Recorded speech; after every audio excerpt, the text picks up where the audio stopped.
The most recent English-language films from the Icelandic action auteur Baltasar Kormákur, Everest from 2015 and the new Adrift, would make an apt, if grueling, double feature, a surf and turf of real-life survivalism. Deep frozen Jake Gyllenhaal followed by Shailene Woodley on the half-shell, floating across the South Pacific in a dismasted schooner with Sam Claflin languishing in the stern.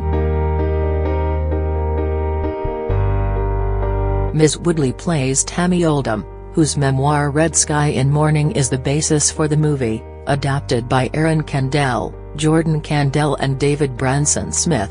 In 1983, Tammy, a 23-year-old Californian who has been wandering the globe, alights in Tahiti, where she finds work at a marina and romance in the arms of Richard, Mr. Claflin, a slightly older British traveller with a sturdy sailboat and a winning smile.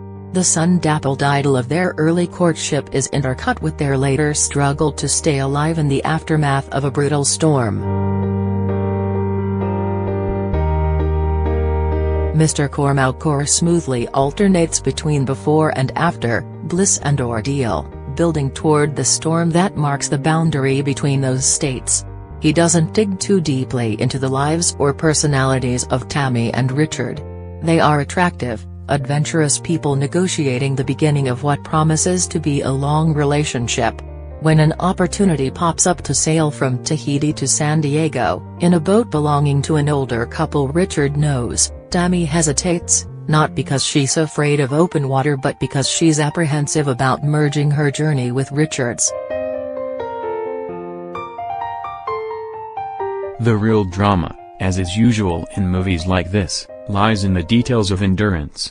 With Richard badly injured, and, at first, apparently lost at sea, Tammy must master a series of practical challenges. She frees the tangled rudder, rigs a stub of mast with a scrap of sail, patches a hole in the hull and pumps water from the cabin. She plots a course to Hawaii and reluctantly sets aside her vegetarianism to catch a fish and eat it raw. Days turn into weeks. Meanwhile, in the comfort of our seats, viewers muse about what we would do in a similar situation. True to its genre, Adrift dispenses both the terror of extreme conditions and the comfort of a competent response. Tammy is both ordinary and extraordinary. The film is a notch below average. It lacks the austere grandeur of All Is Lost, the spiritual hoo-ha and digital gee-whizzery of Life of Pi and the technological bravura of Gravity, which it most resembles in terms of plot and mood. The chronological back and forth diffuses the dread and suspense, the feeling of desperate uncertainty implied by the title, that might have made for a more intense, more memorable yard.